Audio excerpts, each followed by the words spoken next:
नमस्कार, मैं डॉक्टर कंचन सिंह भारत होम्योपैथी में आप सभी का स्वागत करती हूँ। और आज के इस वीडियो में मैं आप सभी से बात करने वाली हूँ अपने एक और पेशेंट के बारे में जिनको हेपेटाइटिस बी था। आज वो क्योर हो चुके हैं 1 महीने में ही। तो चलिए आइए जानते हैं मेरे पेशेंट की हिस्ट्री क्या थी। जब हमने उनको ऑनलाइन ट्रीटमेंट प्रोवाइड किया तो मेरे पेशेंट की ये हिस्ट्री थी। उनके जो सिम्टम्स आ रहे थे कि हल्का हल्का उनको हमेशा बुखार रहता था, पीलिया की भी शिकायत थी, उनके आंखों में भी येलो कलर का येलोइश नजर आ रहा था, स्किन भी जो थी वो भी येलोइश नजर आ रही थी और साथ ही साथ जो यूरिन था वो भी हल्का येलो नजर आ रहा था। कभी डार्क येलो हो जाता था और कभी normal pale yellow urine pass out करते थे।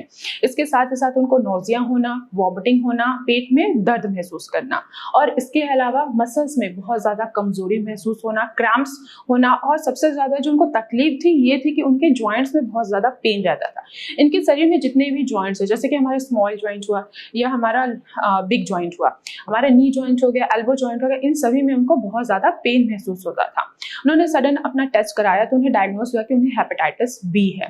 हेपेटाइटिस बी उन्होंने जब टेस्ट कराया तो उनका जो लेवल था बिफोर ट्रीटमेंट 85247 के करीब था, IU पर ml के करीब था।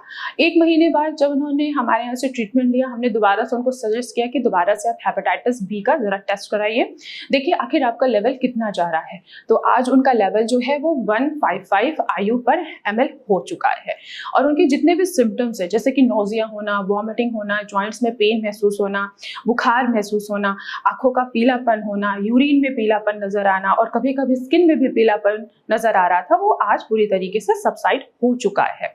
तो आइए जानते हैं कि आखिर हेपेटाइटिस बी होता क्या है।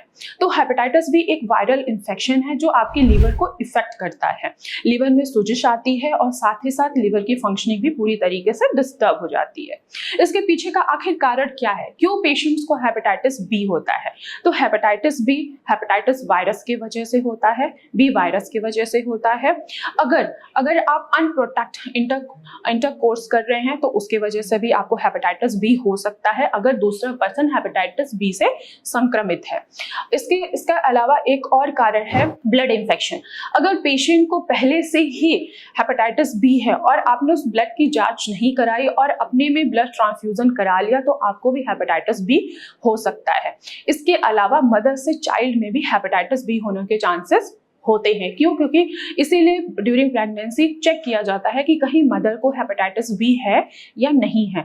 अगर मदर को हेपेटाइटिस बी होता है तो ड्यूरिंग प्रेगनेंसी मदर को इंजेक्शंस लगाए जाते हैं जिससे बेबी के अंदर हेपेटाइटिस बी ट्रांसफर ना हो। अब इसके हम सिम्टम्स की बात करें तो सिम्टम्स सेम वही है जैसे हमारे लिवर में अगर कोई गड़बड़ी होती है तो हमें बुखार होता है, हमें नोजिया होता है, तो सेम हेपेटाइटिस बी के भी यही सिम्टम्स होते हैं कि आपको नोजिया होगा, आपको वॉमिटिंग होगा, आपकी स्किन का कलर येलो हो जाएगा, आपके जॉन्डिस का लेवल बड़ा होगा, यानी कि जो बिलिरुबिन है वो आपका हमेशा इंक्रीज रहेगा, स्किन का कलर आपको येलो नजर आएगा, यूरिन का जो कलर है वो भी आपको डार्क येलो नजर आएगी और साथ ही साथ वॉमिट भी होगा और इसके अलावा आपको फीवर भी होगा। मसल्स में भी पेन हो सकता है और इसके साथ ही साथ आपको जॉइंट्स में भी पेन हो सकता है। अगर हम इसके उपचार की बात करें तो इसे आप होम्योपैथी ट्रीटमेंट से पूरी तरीके से क्योर कर सकते हैं। जैसे मेरे पेशेंट ऋतिक है जिनकी उम्र 21 है और वो बिहार के रहने वाले हैं। हमारे यहाँ से 1 महीने की ट्रीटमेंट लिया और उनका जो वैल्यू है वो 155 के करीब आ चुका है और वो पूरी तरीके से ठीक है।